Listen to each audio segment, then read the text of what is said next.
everybody knows about strip clubs and strippers, but have you ever wanted to delve into what it's like to work in a strip club? Is it a deviant subculture? Are the people that come to strip clubs part of that deviant subculture? Or rather, is it a microcosm of the larger society? So we're going to talk today with the author of several articles, Melissa Lavin, and it's going to be hosted today by Dr. Beverly Yuen Thompson right here to my left. Thank you, Akello. It's great to join you from cold Albany, New York, where I'm a sociology professor and I teach a class called Deviant Behavior. And so I love to talk about, deviant subcultures, really talking about stigma and moral panics. And so sex work is something that I really like to talk about my students. And I'm always trying to get them to move away from just this kind of moral panic around sex work that they were raised with. And I really try to orient their thinking process about it into this is an industry, a work labor issue. And so I always focus on the labor aspects of, what is the sex industry? How do workers come into it? How is the industry structured? And so all three of us are sociologists. And so we're going to really focus on those kinds of structures that uphold this system in our society. And I would say, as a micro level sociologist, I'm really interested in the way in which that dynamic plays out, not only in the strip club, but the way in which gender is performed.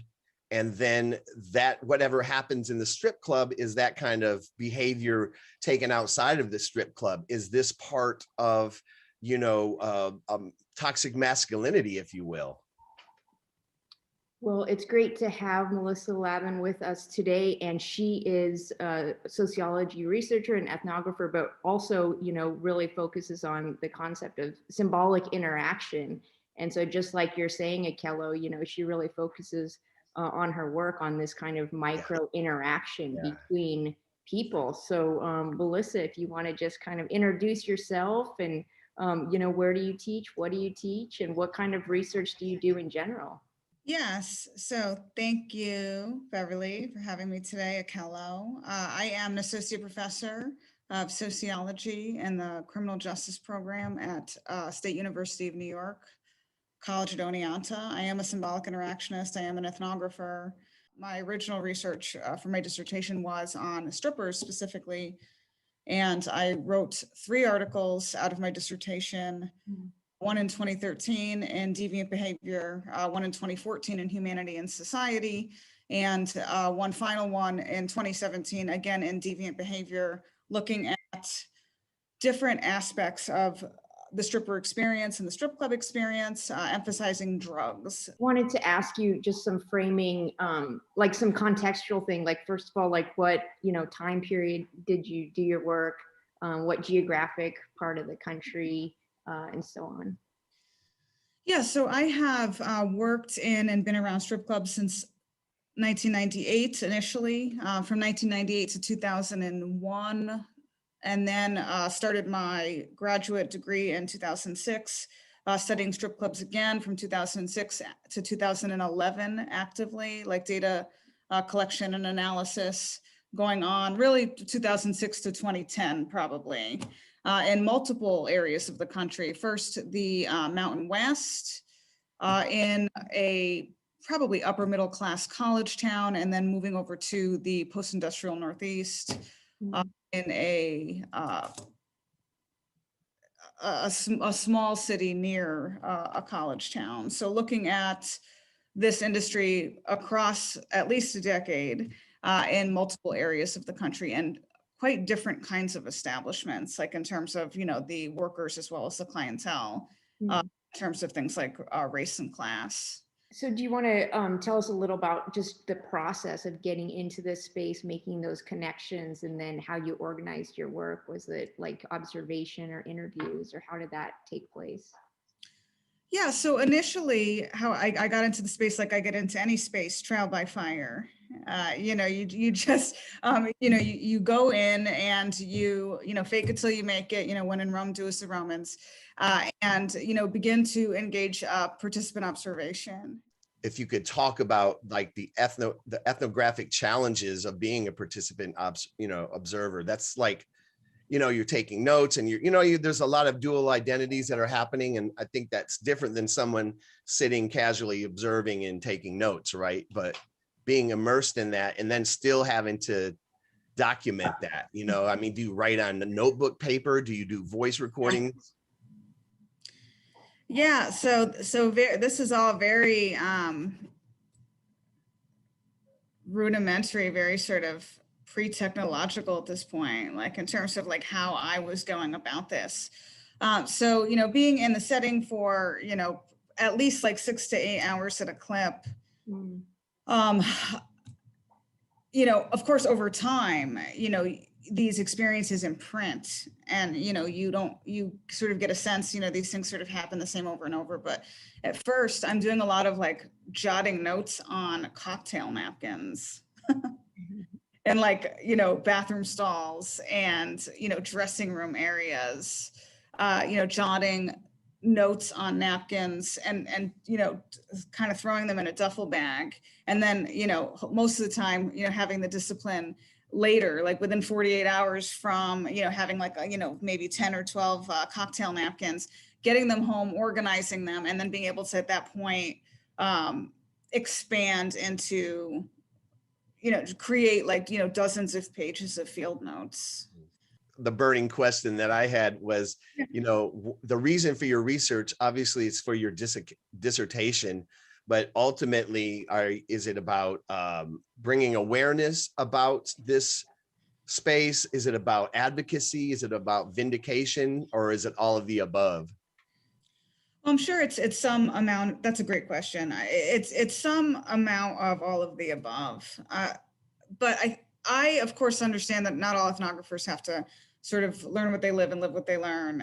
Sometimes folks will approach a particular topic cold and start to spin ethnographic tales about it. For me, I like ethnography that comes from a place where a researcher has some ordinary or natural familiarity with the people or setting first, for perhaps years before a formal process ensues, because you do have more perhaps emotional commitment to a setting or a scene, and you're perhaps tired, and I know I was tired of seeing stripper ethnographies, of which there have been many. I mean, the sociology of strip club literature is quite saturated. Mm-hmm. And of varying quality. I got tired of seeing folks that didn't necessarily have any kind of insider connection to these locales or to these people telling stories about them. So for me, it's about, I guess you could say, quote, setting the record straight. Although at the same time, there's many ways to do that. There's not just one way to set the record straight, but I think it's important to add marginalized voices to the mix, mm-hmm. and to come from the inside with that. So to me, it's about activism through accuracy. Like, I want to see that the literature that's out there is correct. So can you just kind of set up how does the institution operate? Like you mentioned, folks are freelancers, they're independent contractors. Is that just generally the way it works? Like, if they are independent contractors, do they have much control then over their schedule or their work process? Like, how do folks enter the industry? And I would guess also, like, how long do folks stay in the industry? Is it just a few years? Yeah, so it varies wildly. I mean, some people are in and gone in weeks, and other people are career or lifelong, strippers. You could start as a stripper in some places. You could then spend many years there and then become a bartender over time. Or but it's still pretty transient. It's you can for folks who have employee status, it's a little bit more pinned down, work shifts, you have particular work shifts, you pay taxes, you get like waitress or waiter wages. Some people don't like to do that because of stigma, because of the sort of anonymity piece. Like, they don't necessarily want to be like tied in any kind of formal or legal or bureaucratic way, to establishments. I think for managers and owners, they like independent contractors because, of course, it's cheaper for them. At the club that I was familiar with from 2006 to 2011, everybody was just off the books. It was independent contractor work. The quality of clubs varies profoundly, like how they function, varies profoundly. It's very much like an open, it's an industry that's completely open at the edges. So the disadvantages of letting all your workers come and go as they please, some nights you might have no workers. Like if it's a Tuesday afternoon, like nobody wants to work a Tuesday afternoon, you're not going to make any money. That's what's interesting about your research. I mean, there, like you mentioned, the literature on strip clubs is saturated. There's so much on it. And you mentioned, of course, the areas in which people have written a lot. But what your work really contributes is just how the different hierarchies and narrative devices that the workers use about their own consumption practices. And you focus on the alcohol, which is part of the sales and the business formally, but also just the other drugs that might be consumed. Folks are smoking cigarettes back in the 90s out on the patio. There's also marijuana. And then there's also other types of drugs.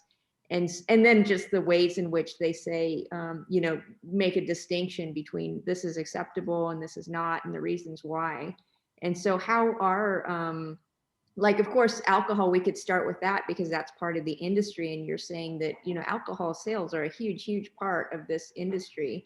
And so, the clients are buying their own alcohol. They're also buying it for the dancers. And then the dancers, of course, are able to consume alcohol on the job, which is a different kind of job. So how does if they're 21 and up, they're supposed to be. At some clubs, you can be 18 to work, but you have to be 21 to drink. So that, that can get dicey. Mm-hmm. And that, that's going to vary a lot in terms of era and state laws and so on and so forth. But, some workers don't want to drink. They don't want to get wildly intoxicated. So they'll have a deal with the bartender, to where, they kind of align against the customer. Heels are tough to be too drunken, so if you're gonna, start falling around or fall off the stage or get hurt, or, and people can get quite sloppy, customers and dancers both. But typically, as long as everybody's holding it in, kind of holding their alcohol, nobody seems to care how much anybody drinks. Because again, it's part of the formal economy of the locale. It's part of the bottom line. Some places will pay some attention to that at the end of the night in terms of who's driving home. I from my experience and observation being in strip clubs, I think it can really bring out the worst in some men. And then you have alcohol on top of it. And I've to be honest with you, I always was morally conflicted being in a strip club. I just wanted to show respect and tip, but I couldn't help using my sociological imagination to think about this whole thing and how it's playing out and how, just the overall, the objectification, of women in that arena. And then how that still is, the microcosm, it almost supports that kind of toxic masculinity in other, outside of the club. No doubt. I mean, and alcohol is often used as an excuse, really, an excuse. It's like a lubricant, to sort of, to really indulge your worst impulses that, like you said, that are connected to forms of masculinity that are toxic. But it doesn't help that that sex workers across the continuum, whether we're talking about strippers, whether we're talking about, quote unquote cam girls, talking about prostitutes, this idea that these are women to be disrespected, or that this is work that's immoral or not to be protected. That hurts the workers. It allows men to kind of see them as something different from ordinary women, like, you know, if they want to like use a woman as a punching bag, or sort of take out some particularly aggressive or forceful form of sexuality on a worker that they wouldn't, you know, take out on a date or a girlfriend or a wife. This is a place where they can go and exploit or abuse. So it's, you know, the general attitudes that the society has for sex workers is actually very much to blame for why, you know, toxic men use alcohol to, you know, to sort of usher them into these behavior patterns. Yeah. And then the dynamic that takes place between men in groups of men, you know, and just kind of like playing along with the performance of it. It's like, again, like I said, it's not my scene at all, because I don't want to be associated with men who, like you said, are mistreating women as a performance for other men. You know, it's the alpha male, you know, the one that's throwing the most tips and being the most vulgar is the one that's like the alpha male in the group, you know? It's that it's social, it's collectivist, but solitiary too. You know, there's a lot of solitary deviance playing out in strip clubs. So just the man coming by himself, huh? Absolutely. Okay, There's so many men coming by themselves. Yeah, I wasn't aware of that. I thought it was kind of a group thing. Yeah, and it's very interesting. And some of the literature actually has typologies of customers. That's some really important literature. I talk about that a little bit, but I focus more on the workers. Right. But you know, some of the men are not. I mean, like there's a whole continuum of patrons. Like there are the casual consumers that are kind of coming in for bachelor parties or for like Friday night. You know, what's the word? Debauchery, I guess. You know, people coming in for like Friday night debauchery or like, you know, part of a bachelor party or part of a party. But then there are also like regular customers, quote unquote, that identify as like friends of the club, you know, mascots of the club, you know, friends of the workers. And sometimes, and dancers benefit from cultivating these regular relationships, because some of them will come in on a particular day or a couple times a week, and they can be relied upon. Right. Oh, you know, my regular Jeff is coming in tonight. He comes in every other Friday night and gives me, you know, $300, you know, and so this can become, you know, a relied upon part of the economy. So some of these solitary men, they're not necessarily predatory. They're lonely. They might be aspirational. You know, they might think, if I'm just not, you know, if I'm the nice guy that comes in once a week, like maybe eventually, like I'm going to get married to this stripper that I, you know, give all this money to every week, or, you know. There's quite a continuum and quite a diversity of men that go in, but you know, it's definitely a very cisgender heterosexual space, and the material culture is set up to attract that. You know, there's pool tables and you know beer slogans and football on, and you know it's very much sort of set up to be a space where, like, you know, your quote average Joe you know, is comfortable, you know, just sort of sitting there and consuming the nude bodies of working women, dancing women, and drinking and socializing. A place where they can be very comfortable together or alone, you know, because, you know, there's nothing homoerotic about it, right? They're all, by virtue of the fact that they're all together in this space, you know, peeping, you know, cisgender, you know, women's bodies, you know, suggests that they're not queer, you know, they're able to sort of claim that, that heterosexuality. So, you know, groups work very well in this setting, as well as men coming in by themselves. For nefarious as well as non-nefarious reasons. And so let's shift then to your discussion of how the workers themselves like engage in different kinds of drug use and the narratives they use to, you know, justify certain kinds of behaviors but demonize others. This is, again, why the stereotypes are so damaging, you know, for all.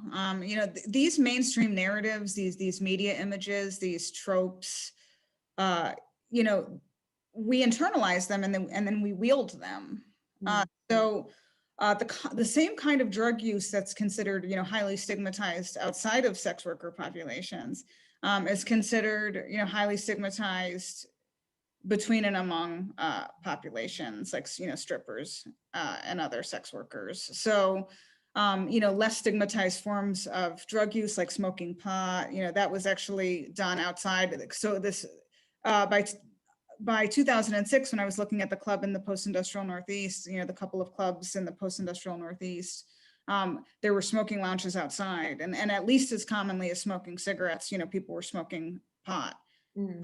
Could drive by and smell it, you could see it. It was not really hidden.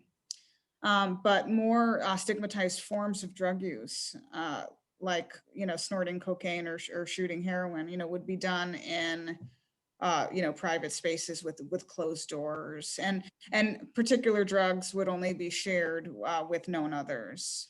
And in fact, sometimes, informally, that would play into the economy too. There was like a barter system that would go on. Instead of paying for a lap dance, somebody gives you some cocaine and trades cocaine for the lap dance. That was less common than money exchanges. What about the economy with the drugs? Like, is it, because you have, say, like, the managers, the bouncers, the dancers, the clients, like, is there one group that's bringing in the drugs? Is it everyone? Like, are they selling it to each other? Is it like how does that work? So again, and the clubs are very different. Some very strict and not. The clubs that I looked at most closely for my dissertation, it was both and all. Some customers would come in specifically because of they're actually drug dealers, and then they would find a space to sell, like in that space, to interested parties. Oftentimes it was either workers like bouncers or managers, like connecting to customers, or just customers. Sometimes, just like, again, like with other populations, like I'm thinking about college students, people who have prescriptions for things will share their prescriptions, with other folks, and you're going to use them for the same thing, whether you have a prescription for them or not. If somebody has access to prescription painkillers, they will give them to their friends, or they will, sell them. Usually give, just trading or giving, giving somebody something that you have, like dancers, giving other dancers pills. Well, within the drug world specifically, it's a very male-dominated world. When we think about drug dealers, it's usually men, and men are more consumers also. And then when you add women into the drug consuming cultures, there's a lot of this gender roles enacted through how drugs are used and how they're sold. And so just coming from that, I'm guessing that, it would be like the bouncers or the male workers in the club, and then even secondly, the clients bringing in drugs to, like you say, trade for lap dances. But I would not expect it to be the women dancers, but also at the same time, if the women were selling drugs, that would be another revenue stream within this industry. Yeah, I mean, very rarely did you see the money flowing toward strippers for drugs. In your article, you mentioned you had one quote where the woman said that she would never buy drugs herself, that she expects, men to give it her some. And so, you see that kind of gender dynamic within drug cultures generally, like men give women, not a bag of drugs, but just like a hit, so that the man controls the drugs. He has it in his pocket. The woman has to ask him for another hit. And it's a way for men to control women. And so therefore, if women buy their own drugs and have their own supply, it's more independent, and they don't depend on this man to give him hit by hit. And so I was thinking in the club, like, it might be more empowering for women to have the drugs, and that they're also selling that to clients. They're also selling other services to clients. But that's not how it works, is it? Or not very often? I mean, it's definitely a male dominated, patriarchal setting, but it's also like in this weird way, you could say chivalrous, right? It's a chivalry that drives all of this idea that, well, he's supposed to give me everything, from whether it's drugs or buy me a drink or regular patrons will buy costumes, you know, they'll buy outfits, they'll buy heels, they'll buy boob jobs. I mean, that, you know, like a really committed client, and a career dancer. Wow. You know, they might, you know, team up and invest in breast implants. So, you know, from small expectations, you know, like, hey, you know, give me, you know, buy me a couple of beers, you know, give me some pot, to larger expectations of like investing in my career, right? Or investing in my wardrobe, or, you know, investing, and certainly personal, you know, kinds of exchanges still happen, even though they're, of course, you know, at some clubs frown upon them, you know, like giving somebody money for their rent directly, or giving somebody money for their child's, you know, resources, you know, rides, giving people rides, you know, places. This general idea that, you know, men are going to, you know, give you things in exchange for, you know, these sexualized performances. And in some cases, you know, more, you know, sex itself, or the exchange of sex acts, you know, for money. But oftentimes relationships. I guess it's remarkable to some people to think how much of the time, you know, people want relationships. Like sometimes they just want sex, or, you know, but sometimes they really just want this woman all the way. They want this woman, you know, not be this woman's boyfriend, you know. I feel like there's also this, you know, men will enact this, I'll call it a drive, but kind of like a socialized drive to provide, no matter what context. And if, you know, if it's a single man who doesn't have a partner, and this offers them that opportunity to kind of have that dynamic of providing. But in the same sense, I could see where they would just escalate it to the point of like almost of dominating and feeling like a sense of ownership, you know, over the woman who's been like, given. look at how much money I spend on you. Right. Like, So how come we haven't even had sex yet? And now you're on the other side of the room with some other dude. I just spent right. $100. Yeah, I could just see that jealousy just coming up, right? And just and then you got the alcohol, then you got the jealousy, and you got this, you know, period of time where you basically feel you have this lasting relationship, even though it's within the confines of this particular space. I find that just fascinating on the part of trying to understand like the male mentality, you know, and what, you know, it's leading to a road that's not going to go where I think they think it's going to go, you know. And occasionally it does, like people with auto, but, you know, occasionally it does, and most of the time it doesn't. And women disclose at different levels, right? Like some women will have stage names, but everything else about them will be true and forthcoming. You know, other women will have a total separate story. Like, oh, he doesn't know how many kids I have. He doesn't know like my real, like everything about me is a lie. Like I tell him I'm 28, but I'm really 24. You know, I tell him I'm from Missouri, but I'm really from Oklahoma. And people handle that in different ways at will, you know, depending on how much they want to give up, you know, for safety as well as for just their own control of the experience. But I've definitely seen men who think that they're like on the verge of like getting engaged to a person, and I'm, you know, thinking, gosh, you know, I know that you don't even know her real age. Right. I know this, you know, because I know her, but I know that you don't even know her real age, and you think that, you know, if you ask her to marry you, you know, in a few more months, it's going to be a yes, probably. Like fantasy just eventually comes crashing into the wall for many men in that scenario, I'm sure. And so what you talk about, you know, like there's all kinds of levels of drugs and alcohol being consumed. What were the distinctions that you made? Like you specifically talked about, you know, the ways in which workers would justify their usage, or, you know, say that my behavior is okay, but that is stigmatized or problematic. Yeah, people would have different, so like to, like you mentioned instrumentality. Oh yes, like instrumental drug use. Instrumental drug use, like using for a reason, for like a good reason. You know, like using drugs to get through a performance or to sort of stay awake, or you know, like anything, like taking Tylenol for a headache, right? Like it's like you have this reason to use this drug that's like socially acceptable. And there was Thinking about that too, because you mentioned some opioid usage, and I was thinking like, well, this is a very physical job and it's a physically demanding job, and people probably have pain issues also, you know, and especially Totally. maybe that's how the opioid use starts and it grows into something different. It's certainly how it can be justified. Right. You know, my back hurts, you know, give me one of those, you know, fill in the blank. And this is how it happens outside of stripper populations. Like, Right. that's why, you know, these are controlled substances, right? Like they have a high, you know, they're euphoria producing substances in many cases. And, you know, that becomes an addictive feeling.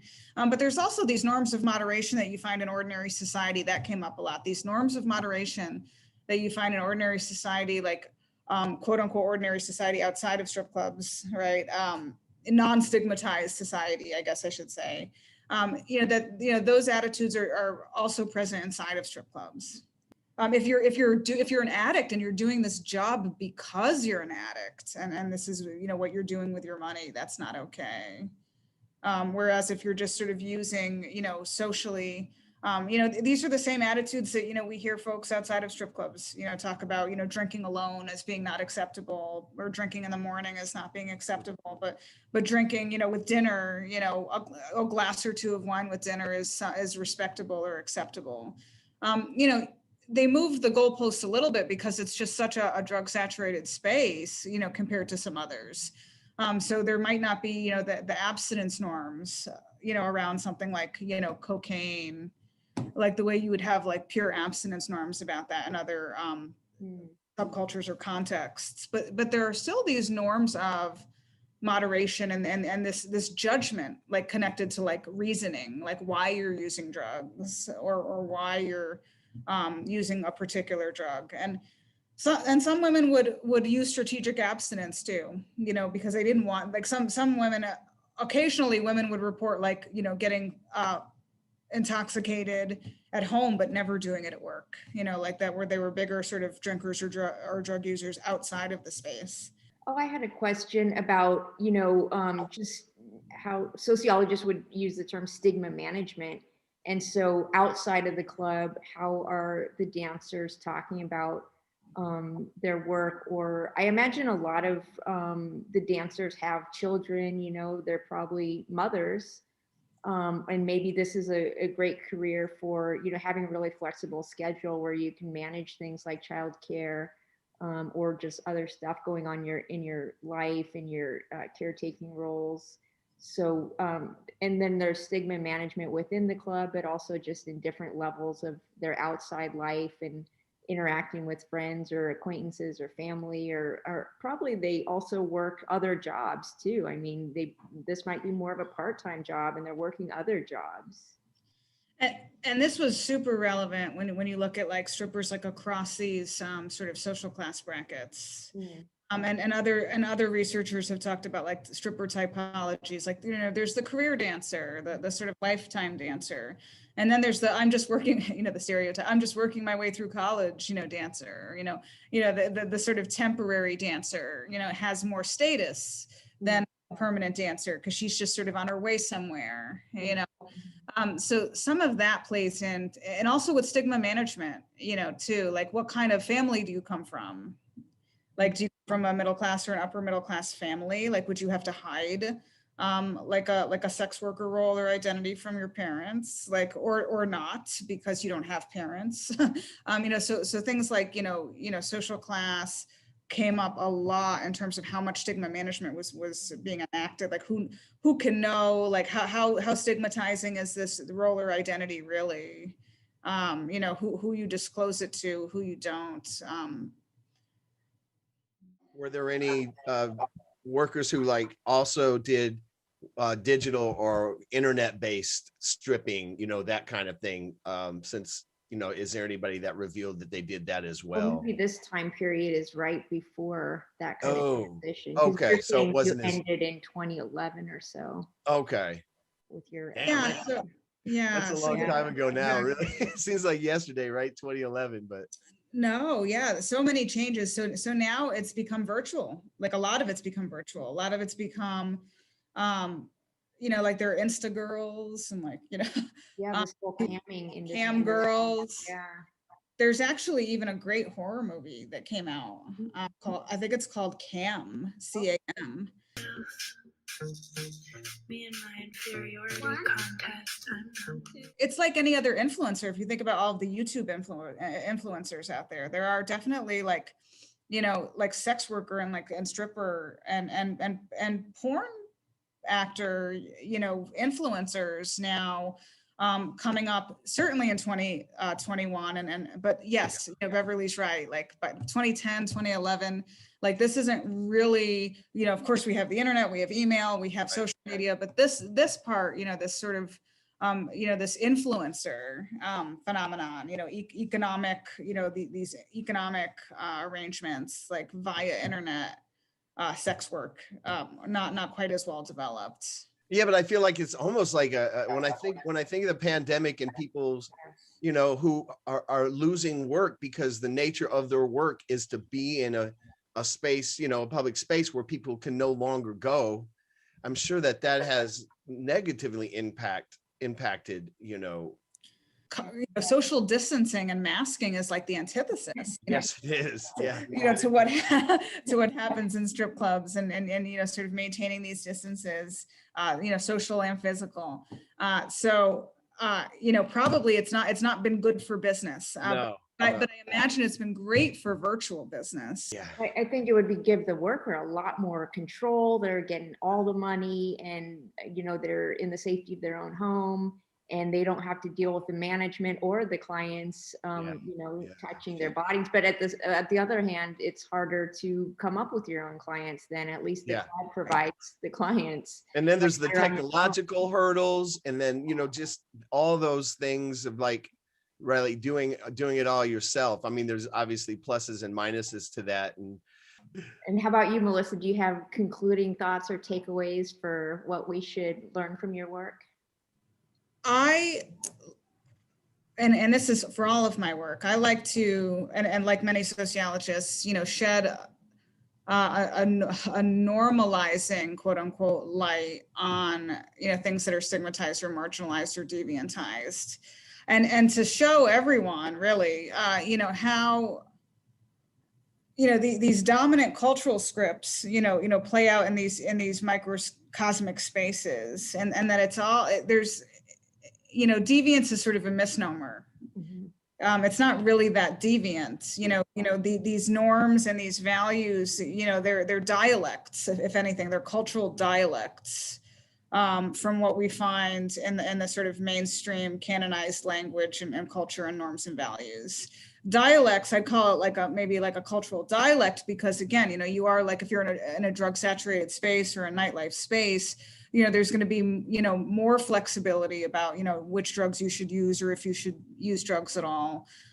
Maybe if you were at, your, Thanksgiving with your family or something, but nonetheless, the versions of ordinary and mainstream narratives are deployed by actors in so-called deviant or marginalized settings. And I think that's an important thing to understand, how similar and how normative it all is, rather than to kind of think of it as, to close on that word, exotic, it's not. Excellent. Well, thank you so much, Melissa, for joining us. Thank you so much. I had so much fun. Yeah, it's a real pleasure to talk to you. And we appreciate, talking about your research today. Yeah, I definitely enjoyed reading your articles. I like your writing style. I love the humanity that you bring to it and the way the narratives are. There were narratives of things that I could relate to. So, in terms of the thinking about that, and I really appreciate that. Oh, thank you. I appreciate that. All right, so we'll stop there. And cut.